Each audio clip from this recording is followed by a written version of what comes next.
Dano da segunda morte. A ordem das coisas. Aqui eu coloquei uma imagem, tá? Sobre o arrebatamento. Pós-tribulação eu botei, né? Então tem toda a grande tribulação. Na visão dos pós-tribulacionistas, ao fim da tribulação a igreja sobe e já desce, né? Ela sobe, se encontra com o Senhor nos ares, passa pelo julgamento, desce e inicia o milênio. Mas, como eu disse aqui embaixo, seja como for o arrebatamento aqui, no início do milênio, no final da grande tribulação, se inicia o reino milenar de Cristo na Terra. Embora cerca de 6 bilhões de pessoas morram no Apocalipse, teremos cerca de 2 bilhões de pessoas vivas no corpo, que vão entrar dessa forma no milênio. São os judeus fiéis e as nações restantes. O juízo que ocorre aqui é o de Cristo, e não há mérito de salvação. Aconteceu apenas a primeira ressurreição. Não vos maravilheis disto, porque vem a hora em que todos os que estão nos sepulcros ouvirão a sua voz. E os que fizeram o bem sairão para a ressurreição da vida, e os que fizeram o mal para a ressurreição da condenação. João escreve isso. E quando a gente lê esse versículo, parece que vão ouvir a voz e vão sair da sepultura, uns para a condenação e outros para a vida. Mas o mesmo João escreveu o Apocalipse 20, versos 4 em diante. E vi tronos e assentaram-se sobre eles e foram-lhes dado o poder de julgar. E vi as almas daqueles que foram degolados pelo testemunho de Jesus e pela palavra de Deus, e que não adoraram a besta nem a sua imagem, não receberam sinal em suas testas nem em suas mãos, e viveram e reinaram com Cristo durante 1000 anos. Mas os outros mortos não reviveram, até que os 1000 anos acabaram. Esta é a primeira ressurreição. Bem-aventurado e santo aquele que tem parte na primeira ressurreição. Sobre esses não tem poder a segunda morte, ouça, não tem poder a segunda morte, mas serão sacerdotes de Deus e de Cristo e reinarão com ele 1000 anos. Existem bilhões de mortos aguardando a segunda ressurreição, após o milênio, para o juízo do trono branco. Ressuscitou a primeira leva, os salvos. Os salvos ressuscitam e os que estão vivos são arrebatados. Os outros continuam todos na morte por 1000 anos. Está bem claro em Apocalipse, né? Bem claro. Somente entendendo essa cronologia, ou seja, essa ordem das coisas, nós podemos entender o texto a seguir. Tribunal de Cristo. Só tem salvos ali.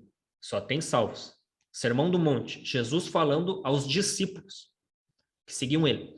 Eu, porém, vos digo que qualquer que sem motivo se encolerizar contra seu irmão será réu do juízo. E qualquer que lhe disser ao seu irmão raca, será réu do sinédrio. E qualquer que disser ao seu irmão louco, será réu do fogo do inferno. Alguém salvo não perderá a salvação por chamar o seu irmão de louco, mas pode ser condenado à disciplina de fogo no inferno. Parece doideira isso? E ele respondendo disse-lhes: o que semeia a boa semente é o filho do homem. O campo é o mundo. A boa semente são os filhos do reino. Lembrando que todos os parênteses desses versículos são meus, tá? E a boa semente são os filhos do reino, salvos que praticam a justiça. E o joio são os filhos do maligno. O inimigo que o semeou é o diabo. Semeou quem? Os salvos que se deixam usar pelo diabo. Tá? A igreja misturada. E a ceifa é o fim do mundo, fim da presente era. Tá? E os ceifeiros são os anjos que nos acompanharão no arrebatamento. Vocês sabiam que nós seremos escoltados por anjos? Lembram quando Jesus fala na história do rico e do Lázaro? Morreu o Lázaro e foi levado pelos anjos ao seio de Abraão.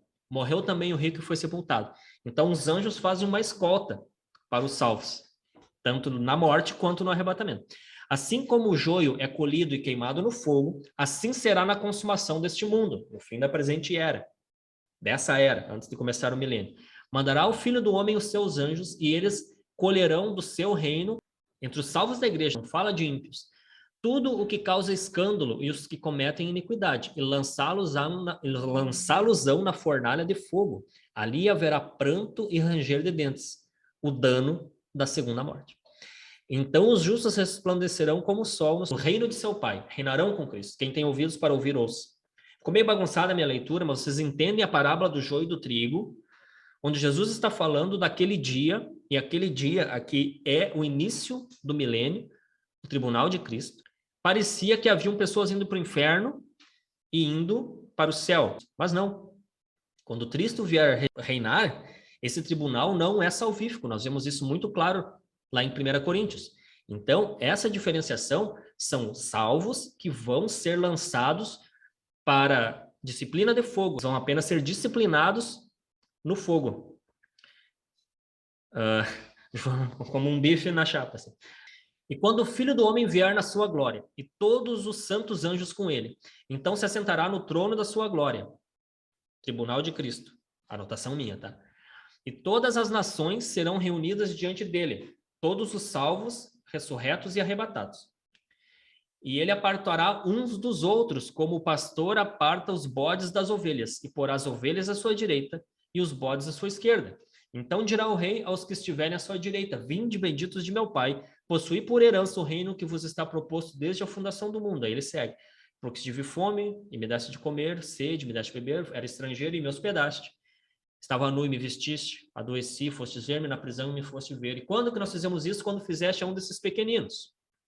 E dirá aos que estão na sua esquerda: apartai-vos de mim, malditos, para o fogo eterno preparado para o diabo e seus anjos.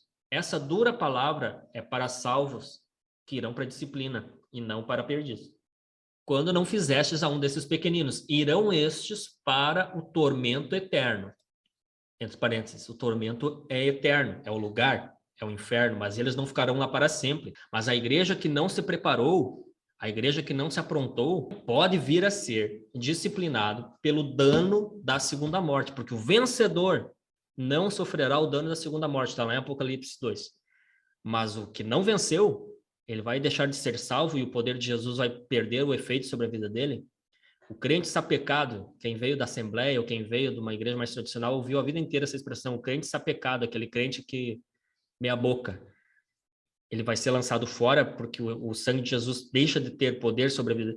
Como assim? O crente que não larga os vícios, por exemplo, o crente que se converte, que crê em Jesus, mas não consegue ter sua vida completamente transformada. Esse crente ele vai para o inferno? Não. Ele vai reinar com Cristo? Óbvio que não. Ele vai ter 1000 anos para ser trabalhado e então herdar a salvação lá na eternidade. Lembrando que Mateus é o livro do reino e que Mateus, conforme o Watchman Nee, é um livro 10 vezes mais difícil de ser interpretado do que o próprio Apocalipse. Porque essas coisas mexem com a nossa religiosidade. Como assim? Jesus está falando que eles vão ser lançados no lago de fogo. Sim, porque chamou o sermão de louco. Então eu pego o evangelho do reino, que é Mateus, e pego o evangelho da salvação, que é João, e confronto. Todo aquele que nele crer e não chamar o seu irmão de louco, não pereça, mas tenha vida eterna. É assim que está em João 3,16? Não. Todo aquele que nele crer, não pereça, mas tenha vida eterna. A condição para a salvação é o crer. Mas não amou o irmão? Vai pagar por isso. Mateus 7, 21 e 23. Nem todo aquele que me diz Senhor, Senhor, entrará no reino dos céus, mas apenas aquele que faz a vontade do meu Pai que está nos céus. Muitos me dirão naquele dia: Senhor, Senhor, não profetizamos nós em teu nome? Em teu nome não expulsamos demônios e não realizamos muitos milagres? Então eu lhes direi claramente: nunca os conheci. Afasta-se de mim vocês que praticam o mal. Mateus 21, 23. Mais uma vez o texto fala de salvos tentando entrar no reino e não de perdidos. Porque se fosse o contrário, ninguém seria salvo, queridos. Pensa, todas essas coisas, todos esses textos de Mateus, ele mostra pessoas perdendo por méritos. Essa é a chave. Todas essas pessoas estão perdendo o contato com o reino, o contato com Jesus por seus méritos, pelos seus erros. Concordam? E a partir do momento que a pessoa perde a salvação por méritos, a salvação ela deixa de ser pela graça, ela passa a ser pelos méritos. Então, isso aqui é evidente. Isso sempre foi um conflito para mim, até eu entender essa questão do evangelho do reino. Porque a partir do momento que depende dos meus méritos, não é pela graça, não é pelo crer. Fala pessoal, aqui é o pastor Magno Silva. E se você está gostando do conteúdo do nosso canal, eu te convido a estar se inscrevendo, ativando o sininho das notificações e também curtindo os vídeos, comentando, compartilhando com as demais pessoas da sua igreja, seus conhecidos, porque o objetivo desse canal é estar espalhando conteúdo bíblico, estudos da palavra, revelações, coisas que vão desde o iniciante até mesmo um nível mais avançado e temas polêmicos, temas pouco abordados. Se você gosta desse tipo de material, você é muito bem-vindo. Nós temos uma escola chamada Escola Bíblica Logos. Você é nosso convidado, o link está na descrição. É uma alegria ter você aqui e que Deus abençoe a sua vida.